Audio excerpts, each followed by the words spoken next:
Je suis Muriel Frances, je suis infirmière à la base et maintenant je suis responsable d'un centre de ressources territoriales sur le Val-de-Marne.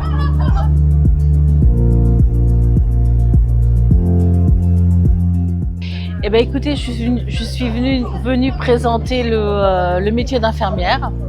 Voilà, on m'a demandé de venir parler dans le cadre de cette journée porte ouverte, de cette soirée porte ouverte. Donc j'ai rencontré un certain nombre de jeunes, certains étaient en seconde, d'autres en BTS, ST2S. Et voilà, j'ai eu pas mal de questions sur le métier d'infirmière, le cursus, comment se déroulaient les études, combien de temps ça pouvait durer et quels étaient les points forts, les points faibles du métier d'infirmière. Voilà. Alors, je travaille uniquement au contact des personnes âgées. Le centre de ressources territoriales, c'est un dispositif qui a été mis en place par l'ARS pour accompagner les personnes âgées de plus de 60 ans en situation de fragilité et qui vivent à leur domicile et qui pourraient éventuellement rentrer en établissement, en EHPAD, de par leur fragilité, mais qui ne le souhaitent pas.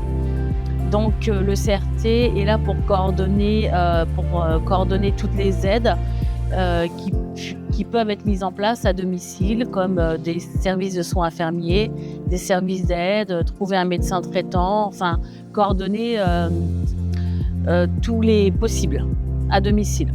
Voilà, donc je ne m'occupe que des personnes âgées et des aidants aussi, des personnes âgées qui sont eux aussi en très grande difficulté.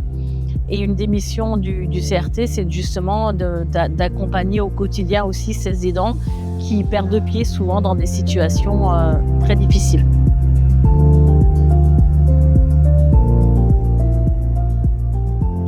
Et ben, ce qui me plaît, c'est que c'est un travail vraiment en lien avec tous les autres professionnels du secteur.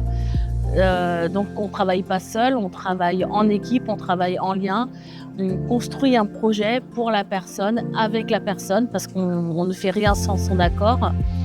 On y implique aussi la famille, ce qui est aussi très intéressant. Donc c'est vraiment un projet commun, réfléchi, anticipé et réadapté en fonction des besoins et de l'évolution des situations. Donc c'est vraiment une mise à jour constante et une adaptation à la réalité du terrain.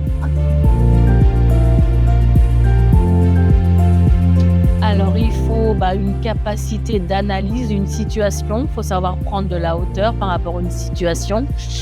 Il faut beaucoup de patience, beaucoup d'écoute, beaucoup d'analyse de situation et de l'empathie aussi, et savoir prendre aussi du recul face à des situations qui sont souvent difficiles et dans lesquelles on peut se voir aussi en miroir parce que on a tous des parents et on peut tous être aidants.